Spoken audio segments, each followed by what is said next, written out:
हमारे रजाकारान इन तमाम लोगों को सिर्फ मीडिया के लोग रहेंगे, सिर्फ मीडिया के। आप बुजुर्गों से भी गुजारिश है, खड़े हो जाइए, खड़े हो जाइए, अल्लाह के लिए खड़े हो जाइए, खड़े हो जाइए और बाहर चले जाइए। अल्हम्दुलिल्लाह, खड़े हो जाइए, इस एरिया को खाली कर लीजिए। जी, हज़रत मुफ्ती मोहम्मद सुहेल अख्तर कासिमी साहब, उनसे गुजारिश करूंगा, इजहार ख्याल फरमाएं। अस्सलामु अलैकुम व रहमतुल्लाहि व बरकातुहू। बिस्मिल्लाहिर रहमानिर रहीम व बिही नस्तईन, अम्मा बाद। अऊज़ु बिल्लाहि मिनश शैतानिर रजीम। बिस्मिल्लाहिर रहमानिर रहीम। वला तहिनू वला तहज़नू व अंतुमुल अअलौना इन कुंतुम मुमिनीन। गांधी मैदान के इस अज़ीमुश्शान कॉन्फ्रेंस में शरीक होने वाले बिहार, उड़ीसा, झारखंड और मुल्क की दिगर रियासतों के गयूर मुसलमानों, स्टेज पर बैठे हुए मुअज़्ज़ज़ उलमाए किराम, मैं आप तमाम लोगों को ये पैगाम देना चाहता हूँ और हुकूमत तक ये आवाज़ पहुँचाना चाहता हूँ, ये मुल्क कल भी हमारा था, ये मुल्क और इंशाअल्लाह मुस्तकबिल में भी ये मुल्क हमारा होगा।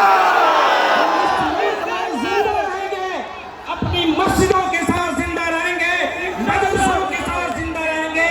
और एक बात मैं हुकूमत को बता देना चाहता हूँ कि जिस गांधी मैदान को के ऊपर पूरे बिहार को फख्र है, खुदा की कसम वो जमीन भी मुसलमानों ने दी है। क्या आप चाहते हैं कि इस मुल्क के मुसलमान अपनी मस्जिदों से, वक्फ प्रॉपर्टी से, अपने कब्रिस्तान से दस्तबरदार हो जाए? हम अपनी जान दे सकते हैं। हम दिल्ली का मैदान सबसे बड़ा मैदान है, उस मैदान में पहुंचकर हम अपने हुकूक को हासिल करेंगे और अपने हक को बचाएंगे। इसलिए मरकजी हुकूमत, सेंट्रल गवर्नमेंट और बिहार की गवर्नमेंट वो ये सुन ले कि हिंदुस्तान के मुसलमान बेदार हो चुके हैं, ये जिंदा रहेंगे तो अपने ईमान के साथ और मस्जिदों के साथ जिंदा रहेंगे। लोगों, आपके इस वक्त जो एक्ट बना है उसके पेशे नजर मैं आपको इस शेर के जरिए ये पैगाम देना चाहता हूँ कि अपने ये मस्जिद, ये मदरसा, ये खानकाह हमारे लिए खुदा की कसम काबा की तरह है।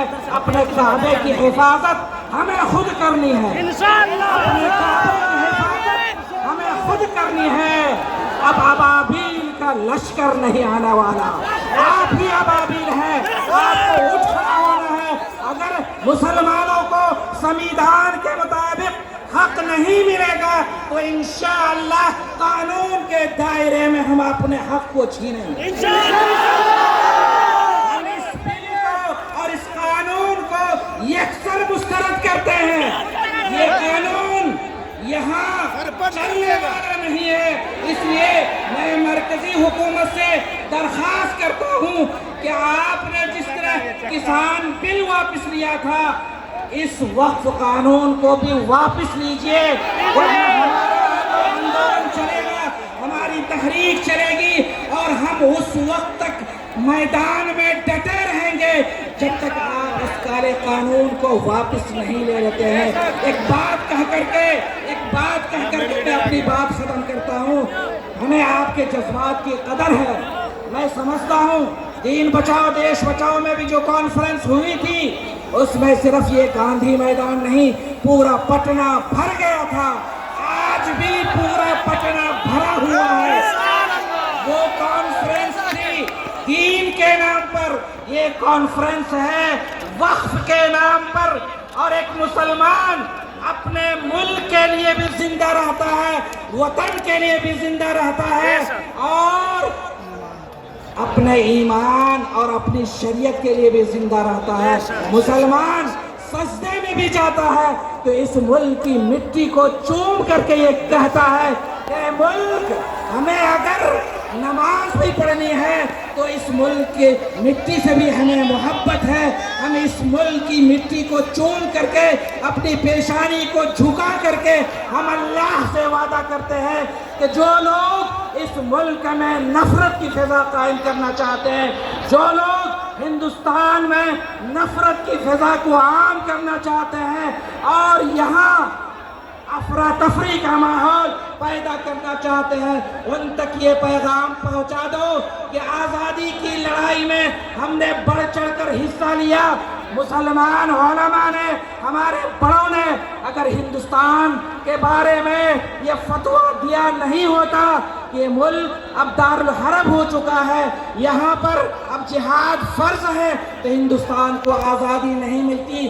जो लोग हमसे सर्टिफिकेट मांगते हैं कि आप इस मुल्क के वफादार है या नहीं, उन तक ये पैगाम पहुँचा दिया जाए कि इंशाअल्लाह हम उस वक्त तक डटे रहेंगे जब तक ये कानून वापस नहीं होता है।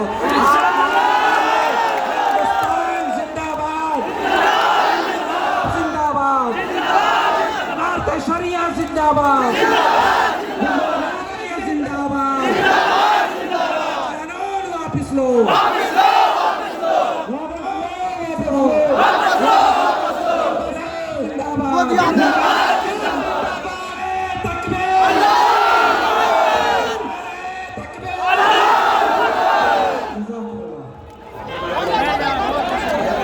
मुसलमानों